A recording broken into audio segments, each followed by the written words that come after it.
Salut les devins, c'est Saikyu. On va faire un point assez bref, je tiens vraiment à ce qu'il le soit, concernant le film Dragon Ball Super Super Hero et le cas de Broly et aussi de chronologie. Où se situe le film par rapport à Moro, Granola et tout ça. J'en ai déjà parlé précédemment, il y a les anglophones qui sont en train de faire toute une histoire avec ça, donc j'ai envie de recentrer un petit peu, parce que je sais que lorsque les anglophones parlent d'un truc ou d'un autre, ça retombe forcément sur nous. En plus, avec certaines traductions qui viennent s'immiscer là-dedans, on n'y comprend plus rien, donc je vais clarifier tout ça. Avant tout ça, une vraie information, j'ai envie de dire, c'est qu'on a eu quelques visuels du film qui ont été révélés, la plupart sont connus. Il y en a un qui déroge un petit peu à la règle, c'est le cas de Magenta du ruban rouge. On peut voir qu'il porte une armure, une sorte de forme alors plus cybernétisée du personnage. Serait-il devenu cyborg ou une chose comme ça, aurait-il été modifié un peu à l'instar des outils ninja scientifiques de l'œuvre Boruto pour ceux qui connaissent, une transformation d'un humain vers la robotisation un petit peu comme C17 et C18 pour revenir dans le champ lexical Dragon Ballesque. En tout cas, quelque chose de la sorte se prépare, et étant donné que Magenta, comme je le suspectais, a très probablement un lien de filiation avec le général Red de l'armée du ruban rouge, et que ce même général Red du ruban rouge était revenu dans le jeu vidéo Dragon Ball Online, dont le scénario était chapeauté par Akira Toriyama, beaucoup de choses d'ailleurs de ce jeu sont revenues dans Dragon Ball Super et des interviews de Toriyama, et bien à l'intérieur, le général Red était revenu, il faisait partie de la Red Pants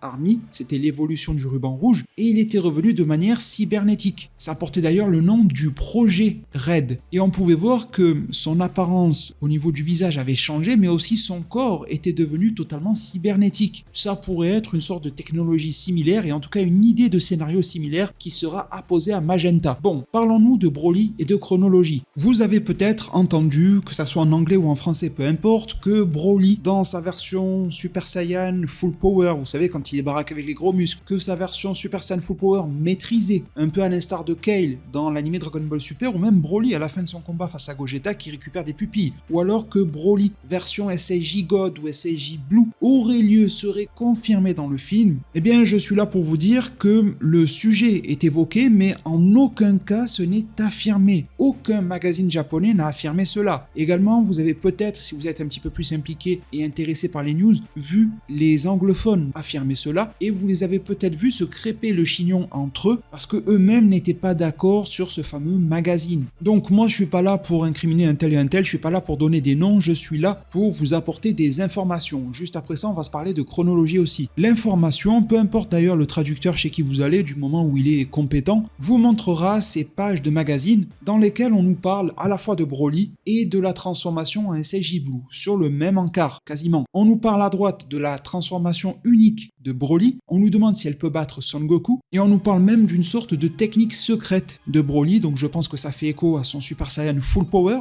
et ça me permet de faire un petit rappel. Dans Dragon Ball Super, cette transformation-là à balèze gros muscles n'est pas appelée Berserker, n'est pas appelée SAJ légendaire ni de la légende, il est simplement appelé Super Saiyan Full Power. Et ce magazine reprend les termes en nous disant qu'il s'est éveillé au Super Saiyan Full Power, qui lui a permis de se battre à armes égales face à Gogeta. Alors déjà, je suis pas très d'accord avec cette affirmation-là, parce que à partir du Berserker et de Gogeta Blue, Broly a commencé à prendre une rouste. Mais bon, passons. Mais ensuite, nous dit-il ce magazine, Broly a perdu le contrôle de lui-même et est passé en mode Berserker. Non pas pour qualifier la transformation, mais Berserk, c'est un terme en anglais pour dire qu'il est devenu tout simplement fou, qu'il a perdu l'esprit, fracassant tout sur son passage, un peu si vous voulez comme un Hulk qui ne se contrôle pas. On pourrait dire qu'il est en mode Berserk. Il termine en lui disant que si Broly contrôle ses émotions et se bat calmement, il pourra sûrement vaincre. Du côté de Son Goku, il nous dit qu'il a outrepassé ses limites grâce à son entraînement avec Whis, et cela est le Super Saiyan God Super Saiyan, donc le Super Saiyan Blue. C'est un Super Saiyan God qui peut se transformer en même temps en Super Saiyan. Et ensuite ils nous disent, c'est sûrement la meilleure forme qu'il devrait viser, étant donné que Broly a passé un sale quart d'heure face à cette dernière. Sous-entendu que Goku SAJ Blue face à Broly Ikari était en train de gagner, ce qui a fait que Freezer a tué Paragus pour éveiller le Super Saiyan. Après, le SAJ Blue de Goku et Vegeta ne servait à plus rien, et le SAJ Blue a refait des siennes sur l'entité Gogeta, lui donnant une victoire assez claire et nette face à Broly. Donc en quelque sorte, c'est quand même la forme qui a permis de voir Broly être mis en situation de faiblesse à 2 reprises dans le film. Et donc, allez savoir d'où proviennent les cafouillages entre anglophones, j'ai pas envie de le savoir de toute façon, mais ce qu'il y a écrit ici, et d'ailleurs gardez en tête que ce sont les équipes éditoriales du magazine qui l'ont écrit, c'est pas Akira Toriyama, c'est pas pas Toyotaru ou je ne sais qui, ce sont vraiment les personnes qui travaillent à la Shueisha, qui connaissent bien sûr Dragon Ball, mais on le sait, des fois ils nous ont dit aussi pas mal de belles conneries concernant les transformations ou autres. Donc il y a aussi ce pas de recul là à prendre, mais en tout cas il nous est dit que potentiellement la logique des choses voudrait que Broly vise cette forme-là du Super Saiyan Blue, étant donné qu'il a eu du mal face à cette dernière. Mais il n'y a pas écrit que Broly s'y entraîne. C'est juste une éventualité. Le film nous réservera ce qu'il nous réservera, mais pour le moment, Broly en mode Berserker n'est pas confirmé. Broly, Berserker maîtrisé à la Kale ou à la Broly, fin du film Broly, n'est pas confirmé non plus, mais on comprend qu'il va viser ça. On peut comprendre qu'il est sur la planète de Beerus. C'est pas pour manger des pizzas, peut-être un quart d'heure dans la journée, mais en tout cas, l'objectif est sûrement de l'entraîner. Et on comprend grâce à ces pages-là que l'entraînement pourrait se tourner vers l'apaisement, le contrôle, le calme. Freezer, à la fin du film des Best Broly, le disait. Goku et Vegeta sont pas dupes. Ils vont savoir dans quelle direction mener Broly. Beerus et Whis, s'ils s'impliquent sur le cas Broly, vont également comprendre la direction à lui donner. Il faut le calmer, ce type d'abord. Donc la voie de l'apaisement, du contrôle pour maximiser ses pouvoirs me paraît comme tout à fait normal. Mais va-t-il y arriver ou non? Ce n'est pas indiqué. Est-ce que ça sera accompli durant le film? Ce n'est pas confirmé. Va-t-il avoir une bataille ou un déclic dans ce film-là qui va le permettre? Ce n'est pas confirmé. Donc c'est simplement du teaser. Et j'ai bien envie de vous dire que oui, c'est quand même intéressant que sur la même page, même encadré, on ait le Blue et le Broly Berserker qui sont mis là, qui sont un peu mis en comparaison, vis-à-vis desquels l'analogie est faite sur leur précédente rencontre, donc ça peut donner des pistes. Pourquoi pas qu'ils vont tenter d'éveiller Broly au Ki divin pour l'apaiser et le calmer, parce que ce qu'il a, surtout la forme SSJ God, est très apaisant pour le Saiyan. Ça peut être une piste aussi, mais mon message du jour, c'est que pour le moment, on est début mai 2022, ce n'est pas confirmé. Malgré tout ce qui pourrait passer sous vos yeux ou vos oreilles ces dernières heures ou prochains jours, ça n'est pas confirmé. Pour le moment, on sait juste que Broly est bel et bien dans ce film qui se situe sur la planète de Beerus et que les trailers jouent avec nous en nous faisant croire qu'il se bat contre Beerus, qu'il se bat contre Goku, mais ça aussi c'est pas gagné. Franchement, avec le montage, on peut faire croire tout et n'importe quoi, surtout que l'on sait que les batailles dans ce royaume ne durent pas très longtemps, elles sont souvent dans des formes de non-transformation, à part dans le manga, où ils aiment bien les transformer, le Blue, l'Ultra Instinct et probablement l'Ultra Ego, pourquoi pas un jour, mais dans la version animée, oui, ça insiste encore plus pour ne pas s'appuyer sur les transformations, donc on peut comprendre que Broly forme de base, c'est logique, et puis pourquoi est-ce que Broly se battrait face à tout le monde là-bas? Il faudrait qu'il y ait un entraîneur pour ne pas perdre la bonne route, et surtout en suivre une de manière définitive, parce que s'il a plusieurs entraînements en même temps, comment voulez-vous que ce gars-là soit calme? Et d'ailleurs, ce scan ne s'arrête pas là, parce qu'ils vont aussi comparer Broly à Vegeta Ultra Ego, en disant que Vegeta, en s'entraînant avec Beerus, a atteint le pouvoir d'un dieu de la destruction, et si Broly s'entraîne aussi, il pourrait trouver une voie différente d'évolution que celle de Goku. Vous voyez que ce magazine nous fait même comprendre que pourquoi pas une voie à la Vegeta, à la Beerus, pourrait être choisie par Broly. Il nous ouvre vraiment toutes les portes. Il faut vraiment voir ces scans de magazines dans leur intégralité. Et ils nous font comprendre que Broly pourrait suivre la voie à la Goku, à la Vegeta. Si vous me questionnez sur le sujet, j'ai envie de dire que Broly devrait suivre la voie à la Broly, c'est-à-dire plutôt du côté mortel, maximiser ses transformations, miser sur le Ikari, sur le Full Power, les contrôler, les maîtriser, s'apaiser. Pourquoi pas mixer le Ikari et le Full Power pour en arriver à un simili SSJ4 version Dragon Ball Super. Je pense que ça pourrait le faire visuellement dans le scénario sans l'appeler SSJ4, mais on comprendrait que la référence est là. L'internalisation du Ozaru grâce au Ikari avec la suprématie des pouvoirs mortels du Berserker, du Full Power qui lui permettent d'égaler presque un Gogeta SSJ Blue sans avoir aucun pouvoir divin, ça c'est beau, ça c'est plus que louable pour un mortel. Pour le moment, le seul qui m'a impressionné de la même manière, c'est Jiren, sans taper dans du divin, hein, j'insiste bien là-dessus, et je pense qu'il mériterait Broly à conserver cette splendeur-là. Après, bien sûr, dans un prochain film animé manga, on peut le faire évoluer vers le divin, mais chaque chose en son temps. Goku sur Namek n'a pas appris le divin juste après. Pourquoi Broly devrait-il le faire juste après avoir connu le SSJ? Et croyez-moi que ce scan de magazine va très loin, hein. Il continue même de comparer Broly à Raditz en disant que Broly est plutôt un personnage gentil, en nous disant qu'il a une manière équitable de se battre, tandis que Raditz prend des otages. Donc franchement, il y a à boire et à manger dans ce scan-là. Mon message est clair, encore une fois, ne vous laissez pas appâter par la facilité de certains titres,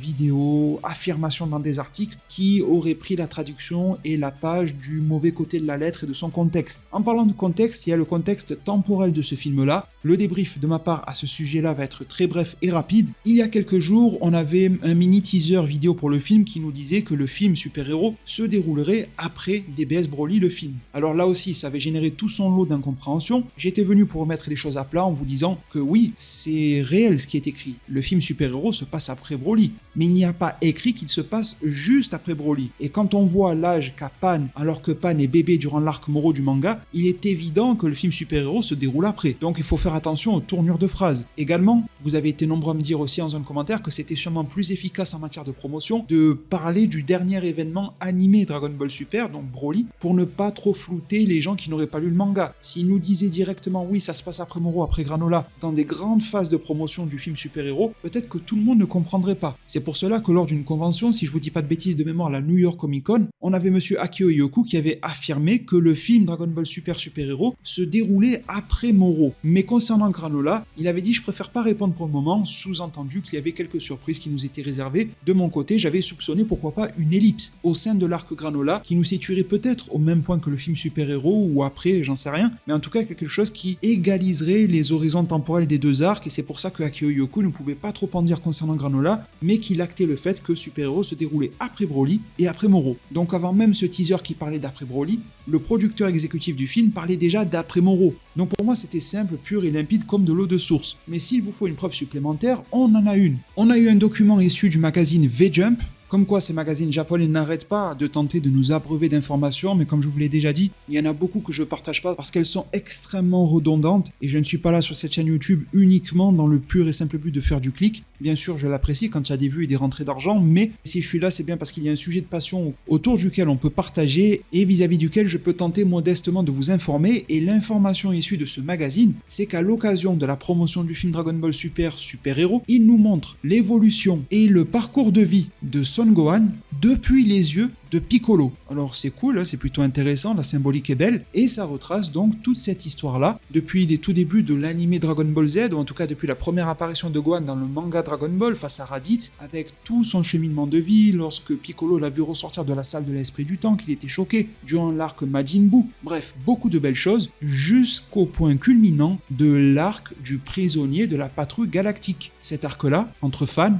nous l'appelons l'arc Moro. Donc encore une fois, si ce film DBS super-héros se déroulait uniquement après Broly et pas après Moro, pourquoi en faire mention ici pour nous parler de l'évolution de Gohan, de la manière dont il a grandi et évolué? C'est écrit noir sur blanc. Dragon Ball Super, tournoi de l'univers, puis ensuite saga, donc arc du prisonnier de la patrouille galactique. La mention qui est faite d'ailleurs est de nous dire que Gohan se focalise désormais sur l'aspect scientifique, étude et travail, mais Piccolo croit en la force de Gohan et l'aide dans ses entraînements dès qu'il le peut. Puis ensuite, l'encadré suivant nous dit « Soyez à l'écoute et soyez attentifs pour le prochain film Dragon Ball super-héros, comment est-ce que le maître Piccolo y verra son disciple Son Gohan ?»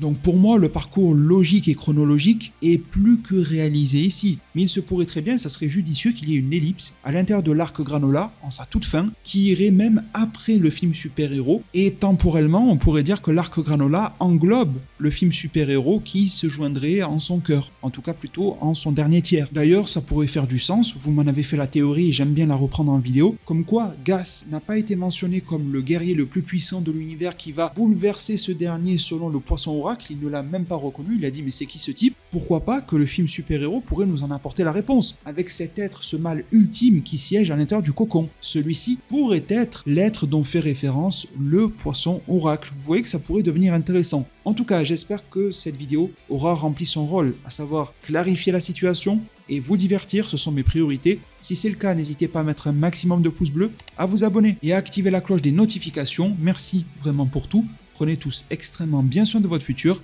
et à plus pour de prochains arts divinatoires.